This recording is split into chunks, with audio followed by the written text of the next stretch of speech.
Foppen op koers voor kampioenschap Zuid-Afrika. Piet Miller neemt mij goed gevoel afskiën van Ares. En smelle top bij haatklasse keertsen. Dit is de sport van Mandy 2 maaien.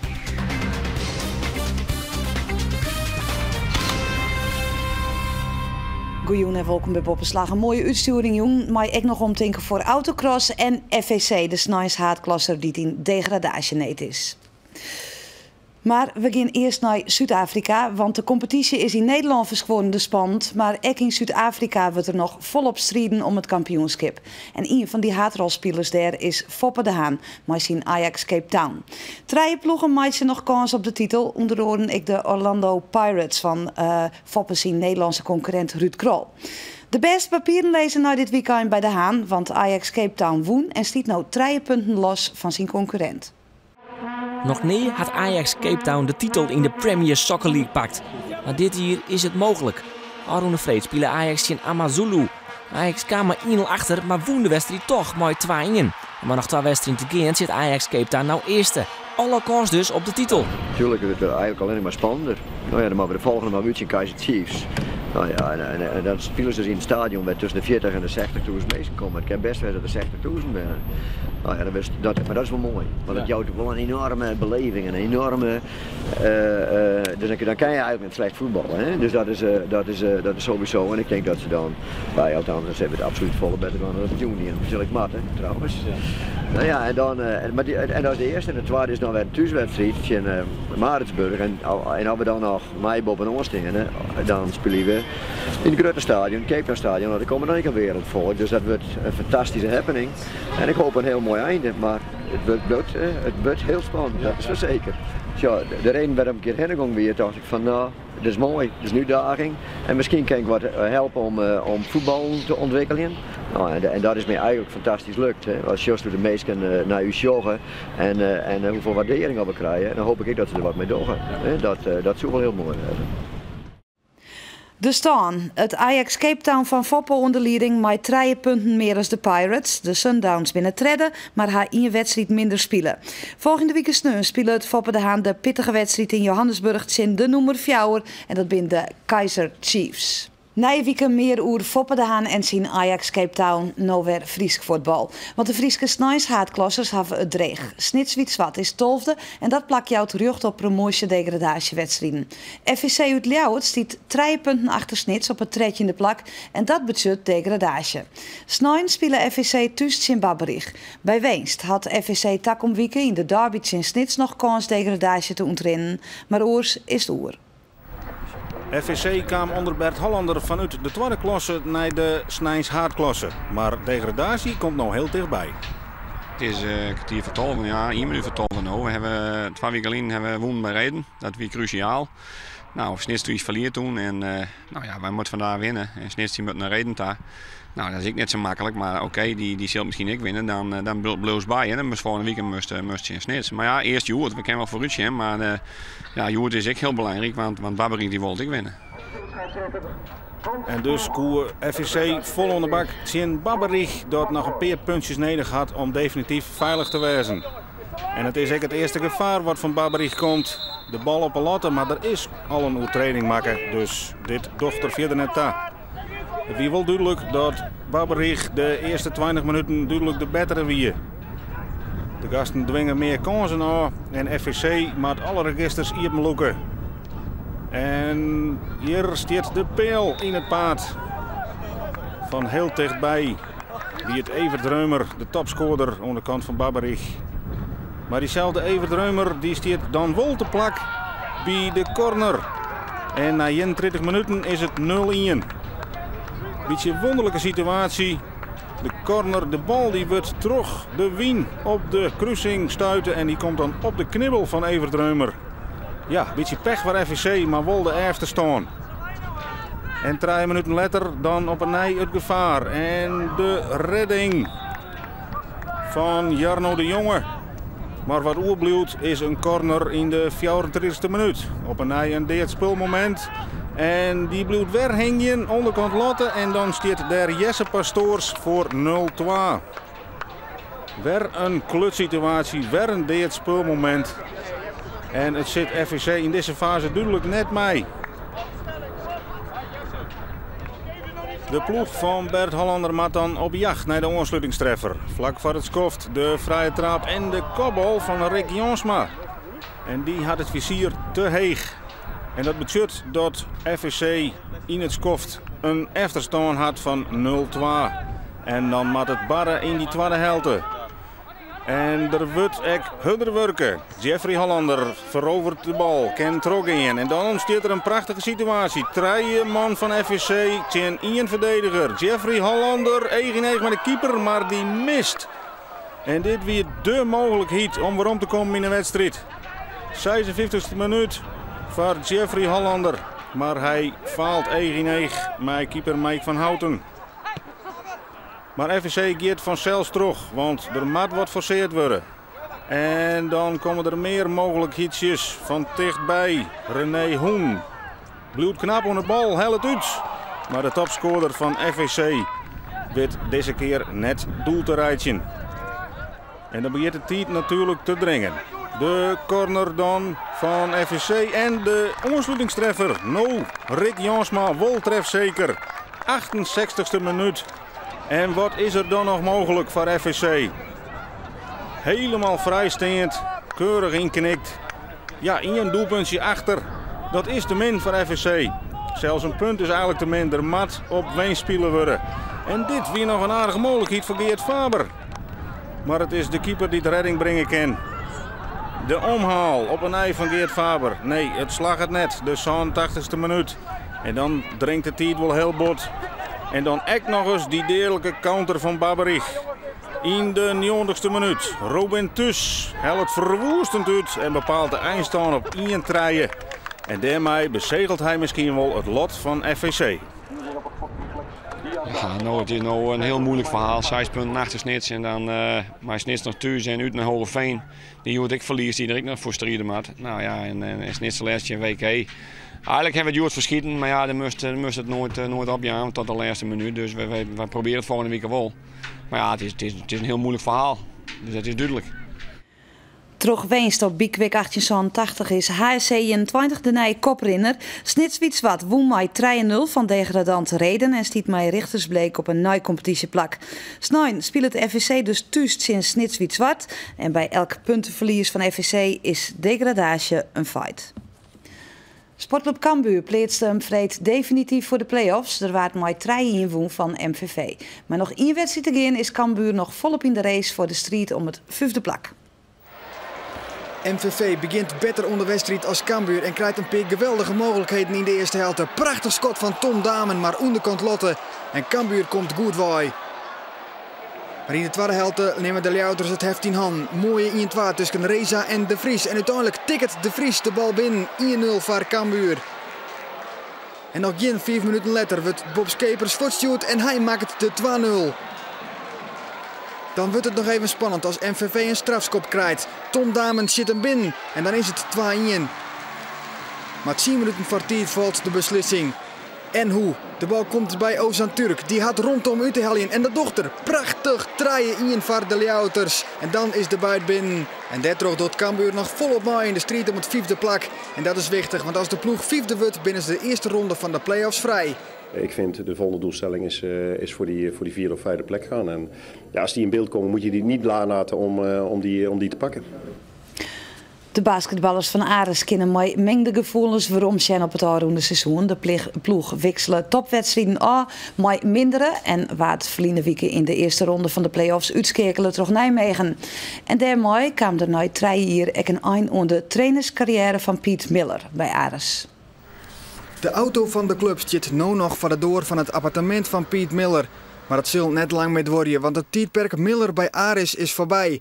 De wedstrijd in Nijmegen, Arune Tonsje, wie zien laatste. Boom, that 1 split second comes and it just changes your life all of a sudden. Er moet een 3 punten komen om in elk geval een verlenging uit te dwingen, maar Punch mist. En zo verliest Ares met 86-83 en dan zit het seizoen er niet op. It just wasn't enough and it's unfortunate, but it's a little disappointing. I didn't want to end the season like this. But okay, that part was disappointing. But in general, the season was a pretty good one. Die analyse van het seizoen hield een beetje voor de volslaande trein hier van Miller bij Aris. Hichte en dieptepunten wisselen elkaar aan. En daar zit nevens de coach echt de crux. Zijn ploeg spelen betiden spectaculair basketbal, maar een constante, stabiele machine kon hij er net van maken. The fact that we were good and then not so good and then good again and not so good and that through a period of time in the season and even during games, that was a sign that there was a lot of inexperience, whether it was as far as playing basketball or just not having the experience of playing in this league. Te min ondervinding, dat had Aris nevens Miller oprutsen. Maar ervaren spelers kost je meer yield dat er bij Aris net is. En dus vindt Miller dat er de aanroende trein hier naar verwachting presteerd is. I didn't expect more because I knew the situation with the club. You know that it was one of the smaller clubs and the budget and everything. I knew the club was known for taking care of its players and it had a good reputation. And so. But there were limited opportunities. There were limits as to what we could reach. So at that point last year, when we got to the semifinals, that was probably the upper limit. En dat is echt meteen het hoogtepunt van Miller bij Aris. Verlien hier in de kwartfinale van de play-offs het woen van Den Bosch. 1 keer, 2 keer, 3 keer, dan is het rekken. Aris pakt een dik verdiende overwinning, 87-74. En voor het eerst in de clubhistorie komt Aris uit in de hele finale bij de beste fjouwer van Nederland. There's no doubt it has to be that the fact that we made the semifinals. That's the biggest moment in the club's history. De historische overwinning op Granger bij de hoogtepunten van dit seizoen. Voor hen won Aris de mannelijke derby in eigen huis nog neer. Maar dit seizoen slagen dat liefst 2 keer. 4 puntenverschil in de laatste 6 seconden. Boucher, nee hè. Het ongelooflijke gebeurt. Grace wordt verslaan voor de 2e keer in 1 seizoen. Terug Aris. Yeah, it was just something for me that I wanted to do, and it wasn't so much the fact that I played in Groningen before. It was the fact that Groningen was the best team in the country, and they were the champions, and I wanted to get to compete with them. I'm a competitor, and if you want to be the best, you got to beat the best. Maar dat niveau konden Miller en zijn ploeg uiteindelijk net volhouden.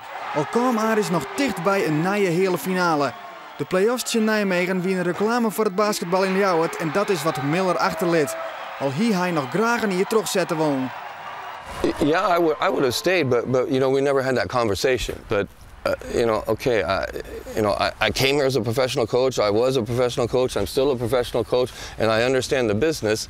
And so, you know, I'm not mad at them or upset with them. That's their decision, and so they maybe feel they can take the next step forward without me. Wat Aris daarin slaagt is afwachten. En ook voor Miller zelfs is het afwachten wat de toekomst brengt. Hij wil graag coach blijven, maar had nog geen nieuwe club. Van Aris neemt hij in elk geval maar een goed gevoel afskiën. We've grown. We've become a respected club. We've done things. So I have a very good feeling when I leave in this club that things are stable at any rate, and it's you know it's up to Gerd and Johan and the rest of the board and whoever my successor is to try to keep it that way or improve on it, and if they improve on it, I'd be really happy about that also. Het kidseizoen is wel los. Traditioneel is de Bangma-partij in Weidum de openingswedstrijd voor de haatklassers. En deze groep is er stadig gewoon een smelle basis wat de topkids noemen belangt. Het wachten is op talent en ze zouden misschien beter wezen om maar met 6 als 8 betoeren van start te keren. Het gaat on. Alle ingrediënten wie in de juiste weer aanwezig wat het kidseizoen belangt. Tradities, de sport staat er bal van. Dat is de publieke belangstelling van het oude spultje weer om. Bij de haatklassers binnen de 6 petoeren, maar eens rennen 2 petoeren eruit. De meeste prijzen zullen ik worden terug op het toer van Gert-Anne van der Bos, Teke Triemstra en Daniel Liesiger. Het tweede petoer Martijn Olijnsma, Hielke Bruinsma en Marten Veenstra. Op steun bij het Troll Colotjen doggen er 8 petoeren mooi. En op de top zo snel is, zoer het ek van de snijden op de vrije formatiematten. Tjalling van den Berg is bondscoach en hij onderzoekt wat er voor oren worden kan om daarmee echt de publieke belangstelling omheen te krijgen. Ik vind je moet kwart en snelle wedstrijden hebben, 4 voor de kleer. En dus 8 per uur is voor mij eigenlijk de kwaliteit die om een snelle wedstrijd te zien. Misschien wel zo is, omdat je dan in 2 pools van 3. En dan krijg je nog volle meer onvoorspelbare wedstrijden. Dus je moet maar de wedstrijdformule moeten wij echt grote slagen maken. Oh, we nou eens even zeggen, bij de haatklassers. De ben niet wezen maar 6 haatklassen bedoelen. Nou ja, dat heeft heel goed zo. En, misschien in de kwaliteit 6 en daar kun je een geweldige competitie mooi draaien. En nou 8 is dan de limit, maar net zien. Ja, ik weet net, dus ik moet wel zeggen, het niveau gaat wel naar beneden. Hey, dat is wel te zien en de aanvulling, ja, dat is echt, nou, daar zit wel een beetje goeie tussen. Alleen, ja, het gaat wel naar beneden en dan zit je op een gegeven moment wel nog 8 toeren te maken. En dan heb je een gesodemieter maar wie is nummer 910. Dat is altijd maar weer de vraag wie dat nou is. Als je de sneeuwpartijen hebt, uitnodigingspartijen bij 8 hè. En ik denk dat de vrije informatie wel lekker op het zien wezen mag. Ik denk dat dat wel positief is voor het kerst, denk ik. Het zal ik van den Berg wel graag wat snelheid. Die zei van ze maar wat jij de thuiswijze ermee geweest. Dus tollen woorden los 8 toeren. Ja, nou ja, goed, ja. Dat zou ik in. Ja, ik heb er nog net echt nooit gedacht hoe wat en hoe, maar maakt me op zich natuurlijk. Het is ook wel lekker dat je een jongen aan het zien bent en dat je een keertje kan en dat je een prijsje hebt. Dat is het mooie wel van het zien per toeren. Maar 8 per toeren heeft wat meer kwaliteit, denk ik. Ja. Nou, 8 per toeren vond dat me altijd best op sneeuw. Op snel is altijd zien, maar ja, dat 8 wordt zou ik net rauw van wezen. En dan best in een uur of 3, 4 best uit. Wat een beetje vlot verrend. Meeniks lees in het vooral en het net al te 4 uur was. Dus zou de regel van 8 per toeren en daarmee 4 keersdagen realiseerbaar wezen moeten. Maar dan moeten alle Noorzen dezelfde kant op. En dat lijkt wel eens moeilijk als het om verorings gaat. Ja, de kids, dat is net de grootste groep die het echt negatief denkt. Ik heb een hele hoop van die jongens, ik in Jorwet hebben een bijeenkomst van. Die zitten wel te wachten op scheidsrechters, bijvoorbeeld mooie charismatische uitstraling, die de wedstrijd kwart en krachtig leiden. Die hebben wel behoefte aan structuur. Die doen echt net zo moeilijk als de beslissingen binnen om 8 toppeturen te doen. Dat zijn echt net moeilijk hoor. Kids lezen eigenlijk helemaal net wat, vind ik. Wij wachten het al. Duidelijk is wel dat 2 toeren dit hier het zinst uitmaatje. Gert-Anne van der Bos, Teke Triemstra en Daniel Isger binnen de echte toppers. Daarna komt op de toer Olijnsma, Hielke Bruinsma en Marten Veenstra. Ja, als je er natuurlijk qua hoofdklasse natuurlijk in nummer 1 en dat is Van der Bos. En nou ja, als wij gewoon goed zijn, dan kunnen wij gewoon mooi maken. Ik bedoel, hij doet lekker keest. Ik bedoel, Hielkes die gigantisch goed keesten. Ik heb genoeg opslaan Matten. Dus hij doet wel omlopen eruit met je trein. Ja, dat maakt lekker schön. Matten en Martijn die stond gewoon vliegend op. En ik heb hier plek aardig keer maken voor mezelf. En ja, ik denk dat het wel een heel mooi seizoen werk is, maar dat heeft van tevoren niet al. Matten heeft natuurlijk ja, een steek kwaliteit, dat is net normaal. En Martijn ik, die zegt wat ontwikkeling kan nog steeds en die heeft een fantastische opslag. En ja, en ik dat er ook alleen maar keertjes lezen naast het shirt en ja, dat vind ik wel heel fijn. Nou, papier zou zeggen dat Uspetoer het beste toer is, maar die van Martijn Olijnsma. Alleen dat het in de praktijk wel heel hoog wezen. En dus als de klaar erin komt bij een van het toeren, dan kan het zo eens omwezen. Dus ja, op voorhand ben dat het wat beste toeren, zoek ik zeggen. Alleen dat je weet nooit hoe het komt. De eerste afdelingspartij en de opmaat naar de Moespartij wie juist er een prooi voor Heim Fonsum. Martijn en René Olijnsma en Marten Veenstra. De premie hier nooit minneskeer. Van het keertsen gaan we terug naar de autosport, want in Kolm wie van het weekend een autocross. We volgen de broeren Minema uit Vrouwboren. De beide Molly toch al goed 30 jaar mee in een van de meest spectaculaire klassen, de Stokkaar.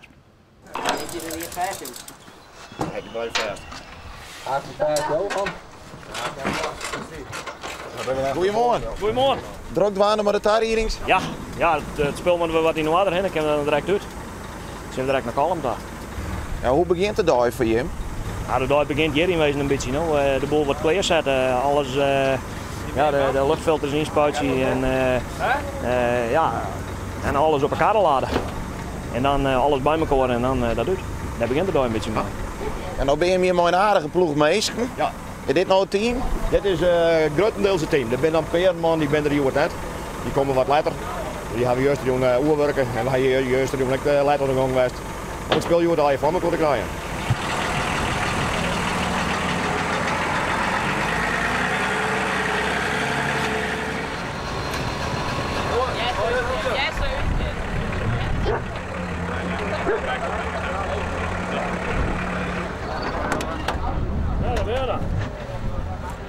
Hey, goedemorgen. Goedemorgen.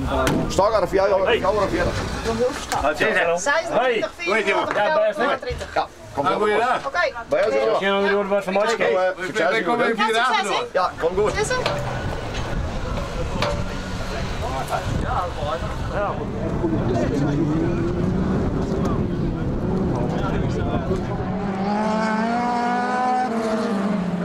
Maar als je net volop bent erom, dan krijg je een beetje roemer in. Ietsje een meter de boek nog. Ik denk dat die bocht laat ook wel goed in. Ja, dit is toch altijd de belangrijkste bocht, dat is zelf. Nou, hij hem niet de banen geven met jongen. Willen nou de laatste aanpassingsdingen? Ja. Je gaat nou jongen wat verband dat we erom gaan willen. We zijn onderwijs, dan lezen wij vanuit de baan hier naar de auto staan. En dan hebben we de onderwijs gewoon, dus tactiek zijn, die banden zetten we eraan. En dan hebben we de monteurs en die die bal met daarom, die bal met daarom. En tegen zie ik weer, dat lijkt het us de beste keuze.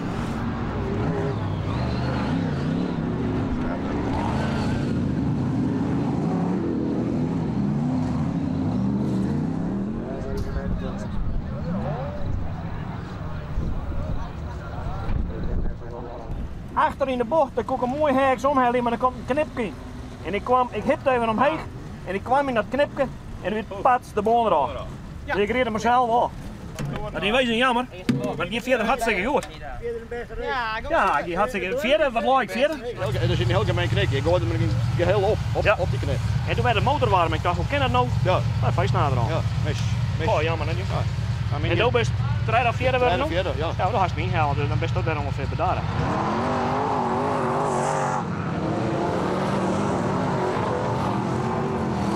Je gaat nou 3 keer rijden, dadelijk schrijven we de finale nog. Ja. Hoe verrent het dan, Nota? Ja, ik ben net ontevreden. Ja, het was wat jammer van de eerste loop natuurlijk dat ik die lekker begon hier. Ik dan vierde bleuren zei en keer eerste, dan steed er hartstikke goed bij. Ik denk dat ik nog gewoon, zat ik normaal al 6 middenmoot, ik denk dat ik eerst een beetje stond. En daarna zie ik zoveel mogelijk voor inkomen kan. Dan we dan misschien nog even een leuke afsluiter van de mooiste.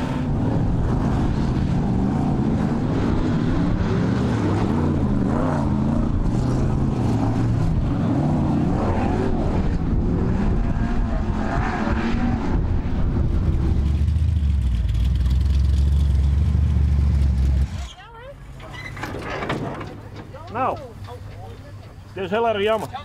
Zwier teleurgesteld. Anders kan ik het net zeggen.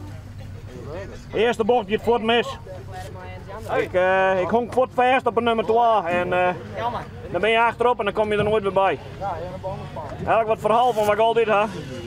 Krijg net. Je moet er voort bij wezen. Als je het net door, kom je er net meer bij. Ik had het gatje genomen en het ging mis. Ja. Ik weet het niet. Man, nog even een eerste vraag. Ja, altijd. Wij werden even, ja. Hoe gek mij nou is om dit te doen? Als je de hele dag mooi maken, dan weet je, je maakt je liefde voor de sport en je weet dat ze dan eventjes de knop omzetten. En een grauwe beurs, heb ik begrepen. Ja, die man een hele grauwe beurs aan. Die hebben wij helaas net, maar dat hindert niks. We hebben wel een van de, wij zijn wel degene die de meeste willen had, denk ik. Ja. En dat is ook heel belangrijk. De bol is een beetje steken, maar je er nog heel bij te krijgen. En dit weet wat de sport onbelangrijk. Toen ze dan melden we weer met het laatste bobslagcafé van dit seizoen. Dan te gast Sander van der Heijden, Bobskepers en Henk de Jong. En vanzelfs hebben we het dan over Cambuur. En voor nu een heel noffelijke jongen te wensen. Doeg!